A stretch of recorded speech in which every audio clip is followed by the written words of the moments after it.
Okay, hello everyone. Here I want to provide a tutorial on how to log 4G network on Infinix Hot 4Di device. Well, knowing how to log your device to a 4G network gives you more control over your network connection, ensuring a better user experience and potentially saving you money on data charges. So, let's go to the tutorial. Okay, first thing first, open the link application on your device. Well, so here enter the following code.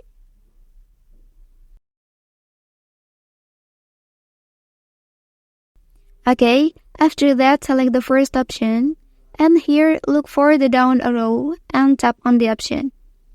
Well, next you have to choose the LTE only to log for the network on your device. However, the consequence of activating this feature is that your device may not be able to receive or make calls or messages.